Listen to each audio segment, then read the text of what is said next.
Would you like to learn how to make the best seafood mac and cheese? Well, in this episode of the Lisa D's Delight Show, I'm going to show you how to make the most delicious seafood mac and cheese. So, are you hungry? Let's please some palates. Lisa D Delight. Here are a few of the ingredients that you will need, but the full list of ingredients and measurements and such will be in the description box below. My seafood of choice for this recipe happens to be lobster and shrimp, but you can really use any kind of seafood that you like. Crab would go well in here as well. So we're gonna start by cutting the lobster open. You just wanna take a knife and go straight down the back of the lobster tail. Make sure the knife is very sharp and you'll be able to cut right through the top of the shell as well. And then just pull all that yummy meat right on out of the shell, just like so. And of course, you'll do the same thing to the other lobster tail as well. And then you want to just chop up the lobster meat in some nice medium-sized chunks. Lobster is so expensive these days.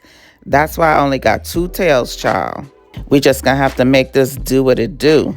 And of course, before I started, I cleaned my lobster and my shrimp. And then we're just going to chop up the shrimp into 3s, just like so. I love Better Than Bouillon products.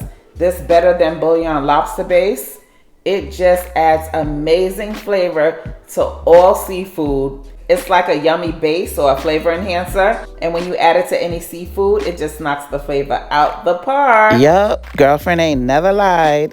So we're just gonna put a little bit of the Better Than Bouillon lobster base on the shrimp and on the lobster. But if you don't have that, you can just use some seasoned salt instead.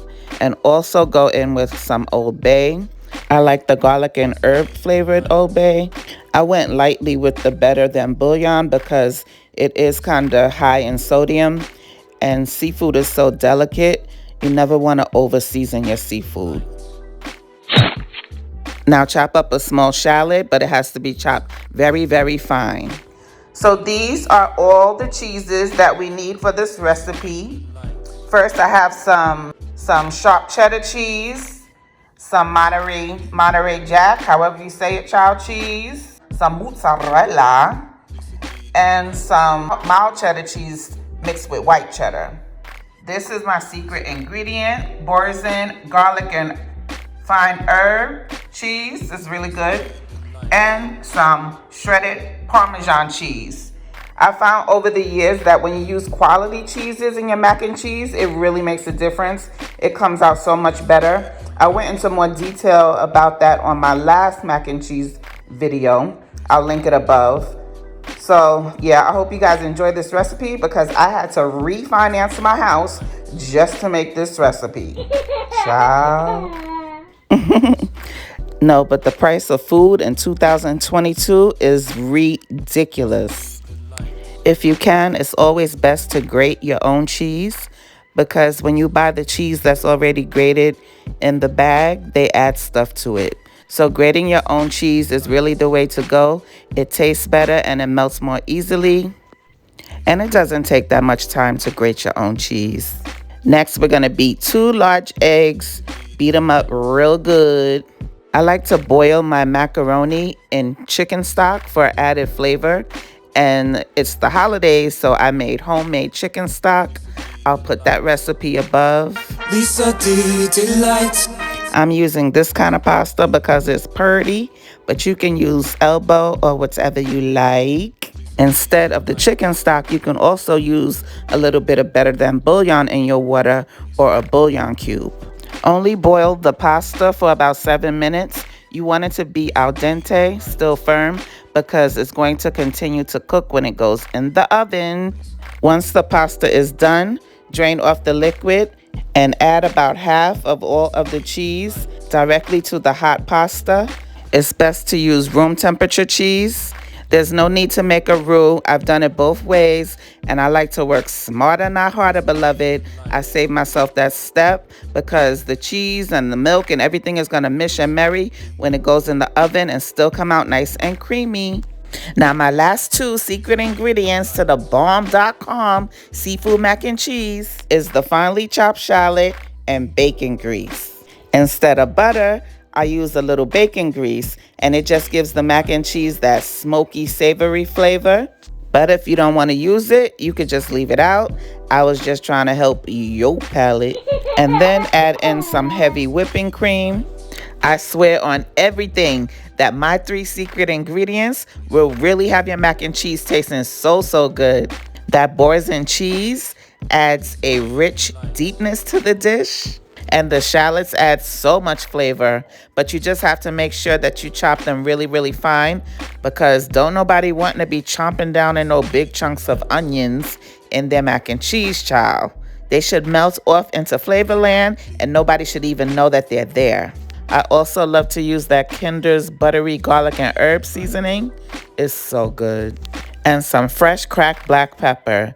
It has to be the kind that you crack yourself, not the kind that's already ground. It makes such a difference. You also want to add in some garlic powder and some onion powder. Stir, stir, stir, and then give it a taste. Make sure that it's flavored properly, and you want to taste it before you add in the eggs. I had to add a lot more of that Kinder's to mine. If you don't have Kinder's, I would use some Lawry's seasoned salt or your favorite seasoned salt.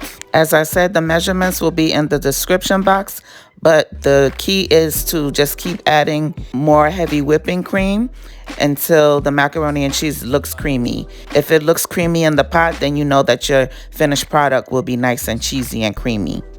Preheat the oven to 350 degrees and grease a baking dish so that the macaroni and cheese won't stick.